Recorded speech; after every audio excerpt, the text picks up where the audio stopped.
coach Bradley Carnell and Director of Academy and Professional Development John Scheer.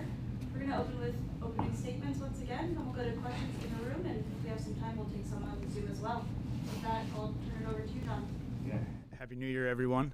Thanks for joining us. Hope all has been well. Just from our side, before we get into questions, just want to address some, a busy but very intentional offseason thus far. An offseason that's, seen some significant departures, players that we thank for their contributions to this club, not only just last year, but for some, the past few years. And, impacts made, standards driven on and off the field. But we feel the moves we've made have set us up and our club for a lot of optionality and flexibility as we go about approaching the 2026 MLS season. It's been an off-season that's seen some new additions and new signings, including Ezekiel Alado, where the club broke our club transfer fee record. We also have kept some important pieces, including Ale Bedoya, who will be entering his 11th season and has a massive impact on and off the field as well. And just want to make it very, very clear, while we've made a few signings, we aren't done. We're very active in the transfer market. We look forward to continuing to attack so that our club is in the best possible position come 2026 and the season start. We'll turn it over to Bradley to talk about the current team. Yeah, just Happy New Year, everybody. Great to be back. Just from a sporting side of it, performance side of it, got back to work last weekend, doing all the baseline testing. Everyone came in fresh, fit. Started our training on the Monday. In my opinion, had an excellent week, and things are progressing in a really good manner. So as we have this, we're quite fortunate this year to have a week's training sort of in market before we leave to our preseason camp in Spain, which I find to have been extremely beneficial. From 2025, January 5th getting announced to January 9th leaving for Spain, wasn't much time for any real preparations, engagements with certain colleagues around the facility and get to know your teammate type of thing. So this environment, especially with the new acquisitions that we've brought in, I think it's been a vital piece to integrate and incorporate the players accordingly and hit the ground running. All the physical testing, the baselines, green lights across the board, everything's been really good in a positive manner, which is always exciting to know that we can really get to work, and we've got a busy year ahead of us. 3 big competitions to participate in, and a drive and a quest for glory in each of those. So I'm excited to get to work. We're hungry and eager and as keen as ever. John, you mentioned busy but intentional. What goes about that with a move with Jacob off the season he had, Ty, what he's brought to the club? How did those 2 moves specifically come about? Were you looking to move off of them before these offers come in? If you could kind of give us a little detail on how those 2 moves came about and were done. Yeah, look, it's a really good question, and it's a complex process, but one that starts with our competitive strategy. It's really important that internally our leadership team know who we are and how to have sustainable success as we continue to try to win in Major League Soccer. Our players, especially after a positive year, there are always clubs coming domestically and internationally. So it's something we're always talking about internally. You see the quality, and of course, in the players that you mentioned, there was interest, but we felt like with where our roster is and the assets that we were able to bring in, it's going to set the club up and also align with our strategy, where we've shown that we're able to bring in new pieces, develop from within as well, to have future success. So while difficult and not an easy process, it's one that we've talked about internally and certainly went through and felt was the best decision for our club. And then with Kai's move, obviously there's been rumors about his departure for years now.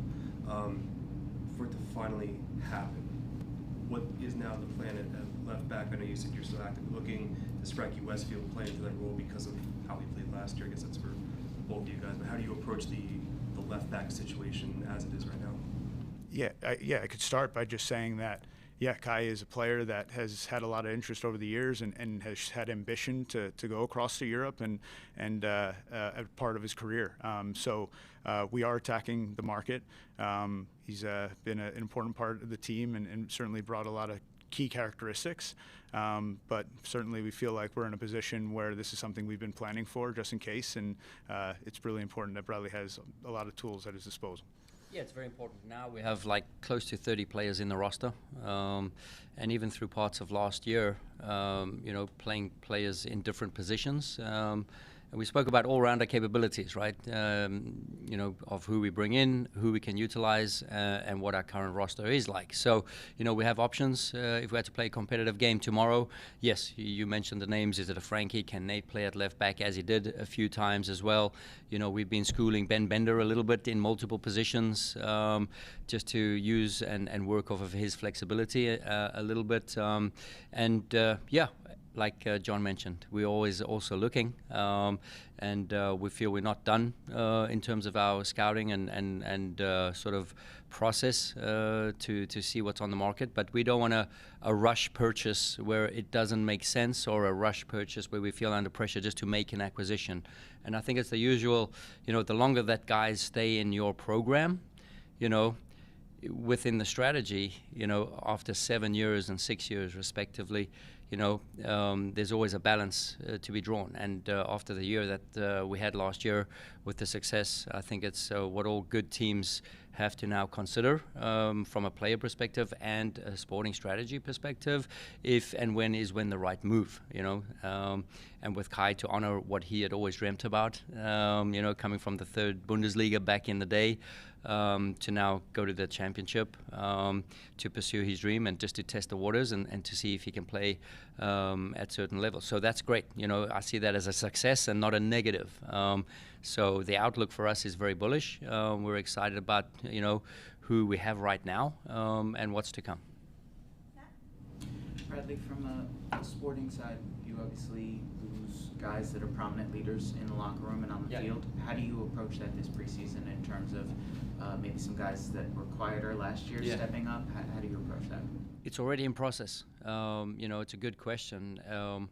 And where there's opportunity, players are eager to step up. Players are eager to learn. Players are developing. So some of our guys have had a year's sort of development with us.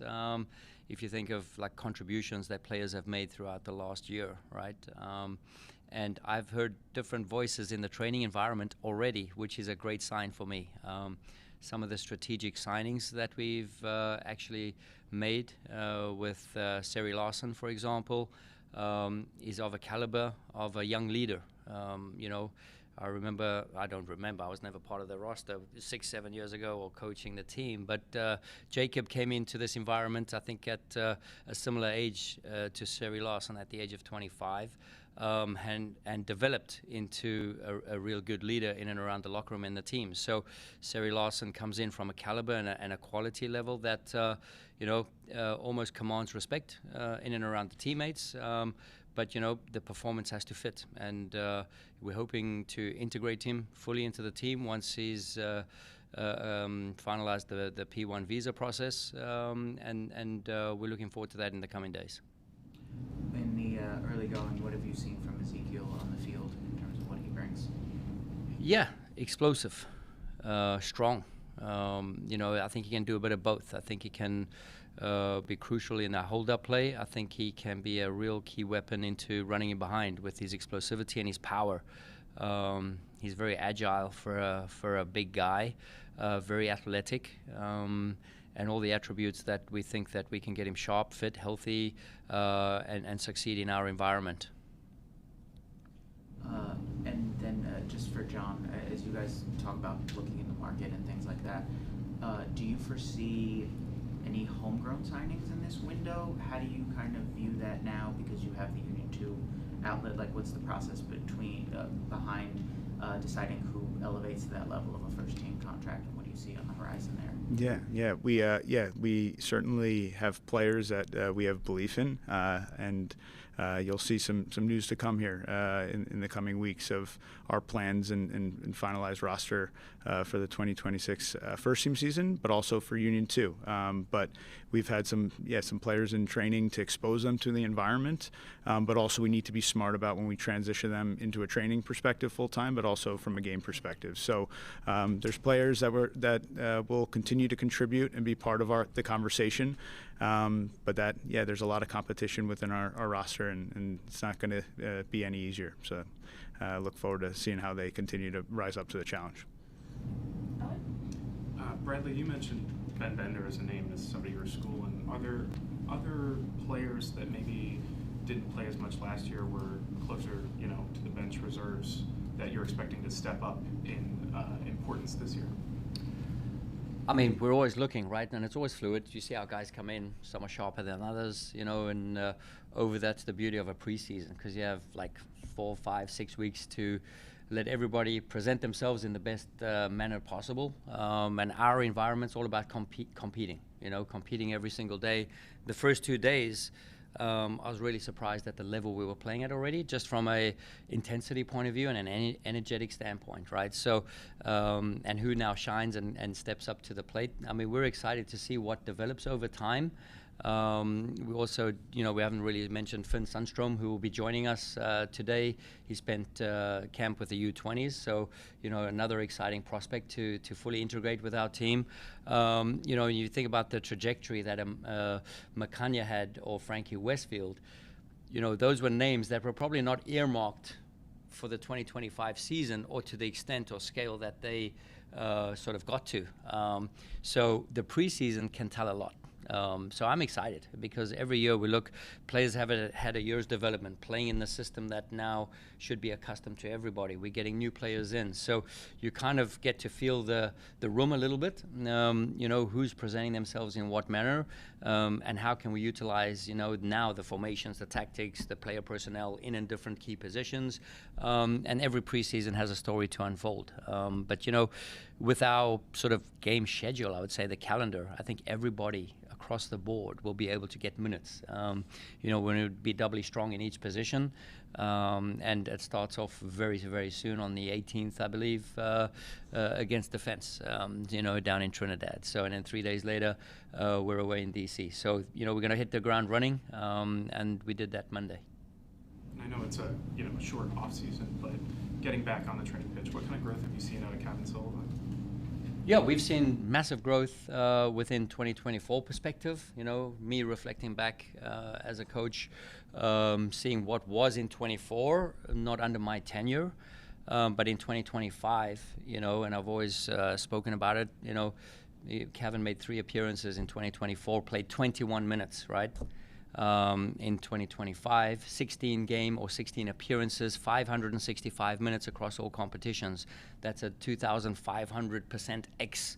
So again, I made a joke the other day, if that's a stock, I'm buying that stock, because it's been a rapid, that's a big improvement. So that's all about development, right?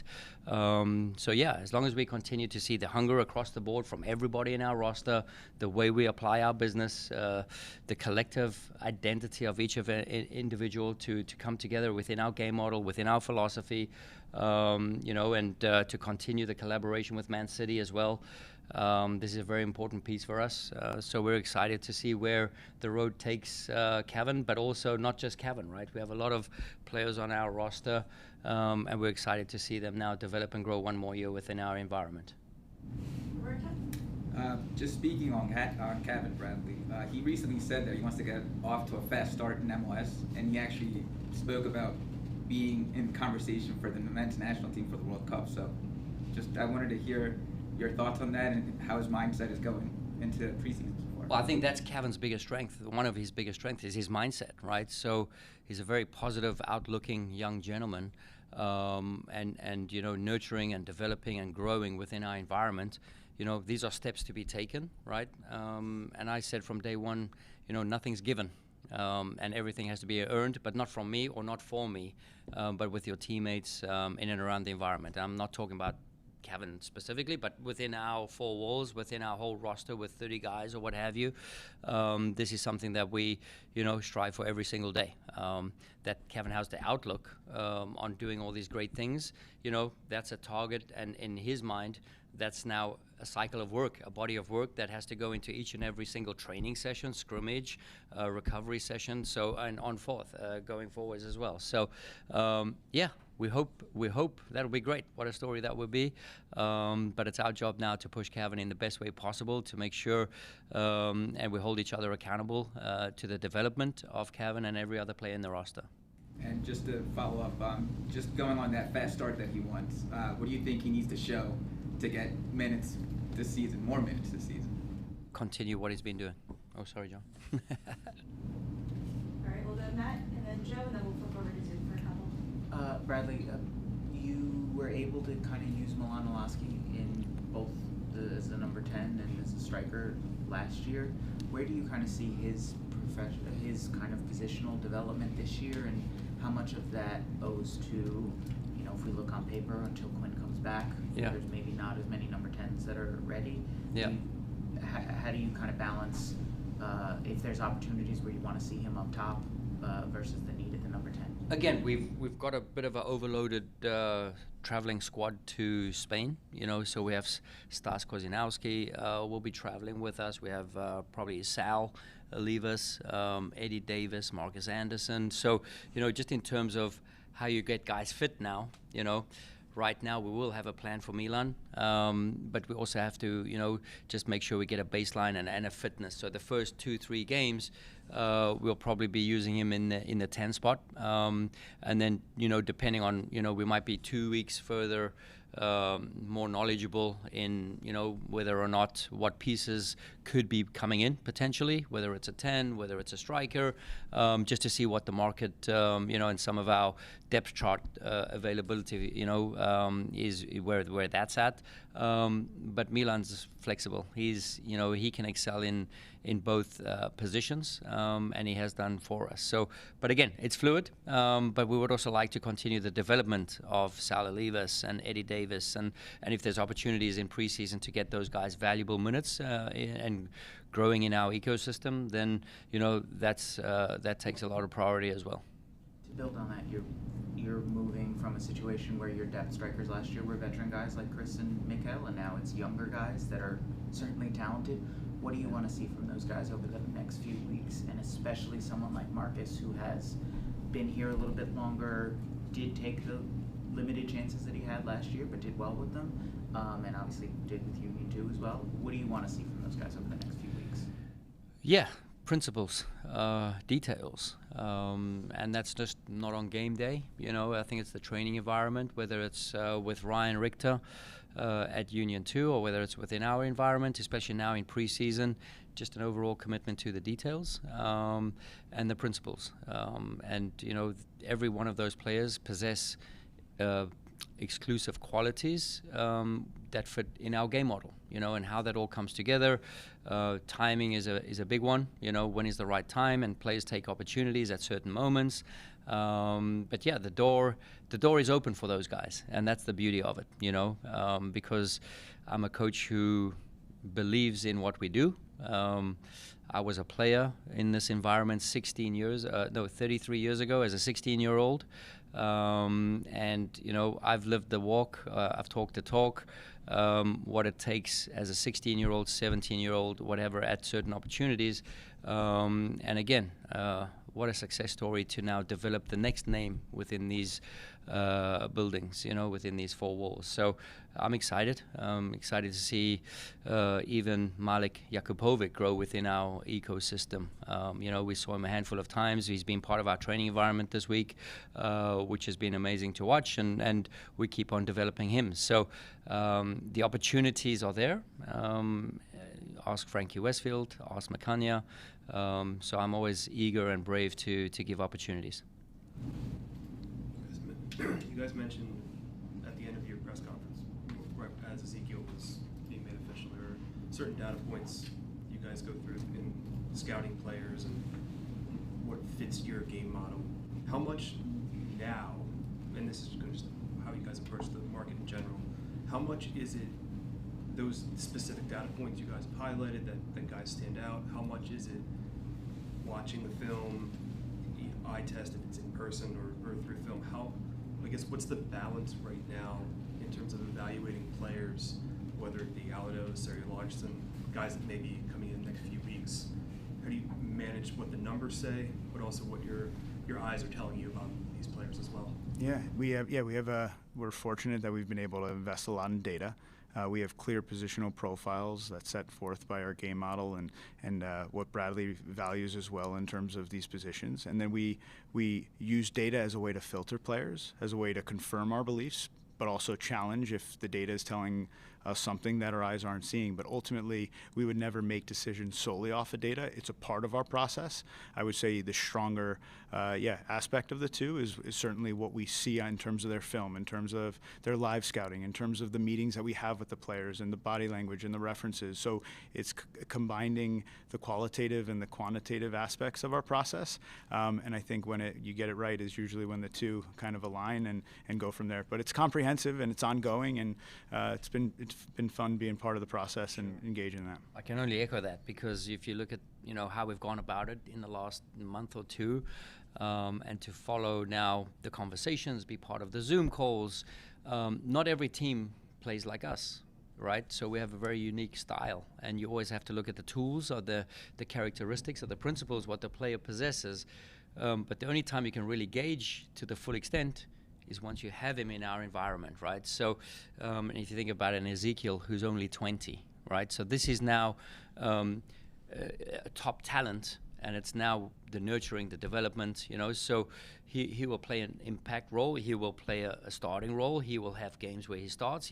There'll be moments, throughout the season, but, in 3-4 years' time, this is now what we're hopeful for, because if you look at Ezekiel's trajectory over the last 2 years, from Accra in Ghana, all of a sudden, his rise has been phenomenal, and he's been a target of the club upon my arrival, for example. So to get this acquisition, we're incredibly excited about continue his growth and development with us based on the tools, what the character, the personality, everything now. We've gone through this process, and now he's on ground in Philadelphia, which now the work starts. Yeah. Is there like a quiet confidence within your group that you guys have assembled to evaluate this talent, that so many of these, for lack of a better term, unknown prospects have become hits? And like you mentioned with Kai, comes here from the third Bundesliga, now is playing the championship, has the potential to be promoted to Premier League if everything goes right. How much confidence do you guys have internally of this model has brought a Glesnes, a Wagner, a Revo, and this next crop of guys that saying they have to hit, but you have confidence they're going to hit because of how everything has gone in the foundation you guys have from a scouting perspective, that there aren't going to be many misses? Yeah, I would say that our process gives us confidence, and we, just like our game model, is one that's brave, and trusting the instincts and the principles. It's the same thing with our scouting process and how we approach the windows. We have to be brave in terms of having the belief that we've valued the work that we've done, but also in what we see. And look, we lost in after 2024 the full year 6 key players from our useful squad. And we're not changing just for change's sake. We're changing because we have belief that with the assets we're able to acquire, with our current roster, with our philosophy and the development that Bradley and his staff bring every single day, the pieces can help ultimately add to that. But yeah, certainly the process is what is our foundation, and the strategy kind of aligns us all. But also, I would just add, in the last 2 years, the club has broke its record acquisition fee every year, right? So Bruno coming in last year, and this year Ezekiel. So there has been some intent of the club to go about it in a real way, where we, one, see a project in terms of what we see on the outside market and bringing it in, and also knowing the capabilities and a track record. But nothing's on a panic buy, nothing's been on, we've brought in guys where we've seen attributes and characteristics that fit within our profile. and not always the best player is the best player in our environment. We'll choose the right player that we, feel that will succeed in our environment. This is very, very important. And the growth that we've seen of certain players within our system now, if you live in fear, you're bound to fail. And I think we have a good track record here over the last how many years. I think that's a good indicator usually to continue to be brave and continue within the strategy of the club. We're gonna take a couple on Zoom. You go. We can start with Jonathan Denwald. Thanks. Hello, gentlemen. Pardon for the, sorry for any background noise that there is. It probably won't surprise you since you were both here yesterday. But I think, John, this question goes to you. We've all understood along the way during the time that Ernst has been on leave that there's sort of a committee making decisions of the two of you, Chris Zitterbart and Matt Radchak and Richie Graham. I was wondering if you could tell us a bit about what Richie's role has been in the group. Thanks.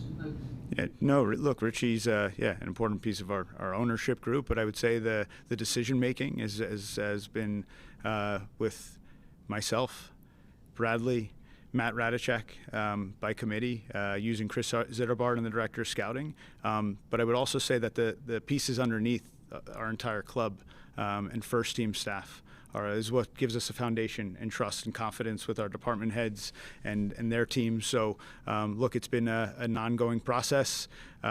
Really valued the work that we've been able to do collectively. And as Bradley said, we're having Zoom calls every day, we're meeting every day, and we're trusting the work that is going on across all of our different domains in terms of myself, Bradley, and Matt. Is there any uncertainty for you in any of this? No. Wait for this to conclude? Yeah, no, it's business as usual, Jonathan, and we're going day by day, and we're really focused on our roles and responsibilities. Matt McLean. Yeah, thanks, Nico. Thanks, Erica. Just to pick up on roles and responsibilities, I'm curious to know what Ale Bedoya's role has sort of evolved into off the field. Has he been sort of integral in helping bring players in, perhaps sitting in on meetings? And then Bradley, same type of question. You're going to need to integrate a few new faces. What role does Ali play in that process for you? You want to go in the first one? Yeah. Ali's, it's a fluid role. It has some responsibilities with the front office, some in terms of player development, and he's a really intelligent person and wants to help the club. So I think we're still navigating what areas we can continue to use Ale, but can't say how thrilled we are to have him coming back, and look forward to him contributing and impacting our club moving forward. And I would say, just in terms of the team environment, through the middle of last year, connecting with Ernst and Ale regarding his future, just based on what I've seen through the first 6-7 months prior to the conversation that I had, knowing the impact that Ale has had at this club, and knowing how important he is in and around here, just from setting the tone, the standards, the locker room, the leadership. We totally left it open to Ale Bedoya if he would like to continue.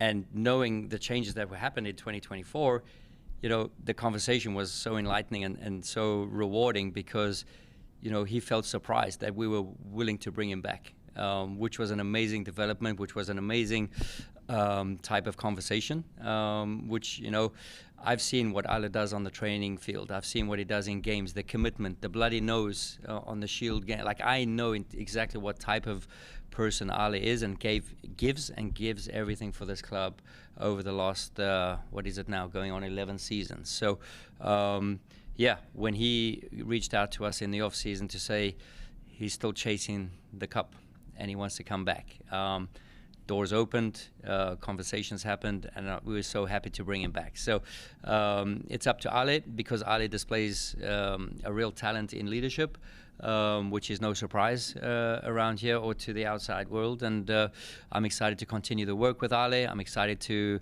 continue the conversations. I'm excited for him to be a part of, obviously, the leadership. And it's crucial that he saw this as an opportunity to continue, whether it's 1 year or 2, that's up to Ale. But knowing, Jacob left and Kai left, which were key contributors on and off the field, that he was willing to come back, because he sees what we are doing here every single day. He sees the type of commitment we give to people in and around the building, and he's excited to nurture, develop, and continue to be the extended arm of the coaching group. Jillian? Thanks, Nico. Hi, Bradley. Hi, John. With Finn Sundstrom, while he played center back in North Carolina, he came up as an attacking midfielder. So when you look at his play, do you see those attacking skills play out at all? And is it something with him that, as you look ahead down the road, that he could maybe play some time in midfield as well? Should I jump in there? Yeah. Just a quick one. Yeah, we always speak about, within the game model, I always speak about all-rounder capabilities, right? So Finn is very comfortable at center back. He's very comfortable at right back because of his attacking qualities as well. He's a very dynamic, forward, progressive type of player, right? So I would even go as far as to say he could play a very comfortable role in our holding midfield as a 6 as well. So, you know, this is the beauty about getting Finn in our environment. Hopefully, you know, he arrives today. We'll travel with him tomorrow to Spain and to see and progress as needed. But yeah, we're excited to get him and to see what he has to offer in our training environment. Final question, we go to Kyle. Hi, Bradley and John. John, question for you, and Bradley, you touched on this. You had said currently roster's at 30. Do you guys have a specific number you're looking for, obviously, with the increase in games this year? I would say we want to look at our whole squad in terms of the first team and the second team in a way where we feel like we have enough pieces to help us in what will be a busy first half of a season leading into a World Cup where there's a break and a lot of uncharted territory. We're going to make it about the fit, what makes sense for our roster, the player, the resources we have available. So, but as we mentioned, we're not done. We're going to be adding, and there will be news here shortly where you'll start to see some of those pieces come in. And then with Quinn Sullivan, how's his recovery going? Yeah, Quinn's, I would say, you know, I stayed here a little bit longer in the off-season, saw Quinn in the facility every single day. He continued his rehab in a real professional manner. He's come back. I've seen him doing some lifting in and around the facility. His quad's getting bigger and bigger every single day. But yeah, it's progressing, you know, very, very good at a normal rate for that type of injury. And it would be impossible now to say any sort of date when we could expect to return. But yeah, we're excited about what we've seen so far as he's developed or rehabilitated, you know, for this phase where he should be, way ahead, of course. Yeah. All right. Thank you. I think with that, we'll wrap it there. Thank you, Bradley and John. Thanks, guys, for coming out. Thank you. Appreciate it. We'll be in touch from the road on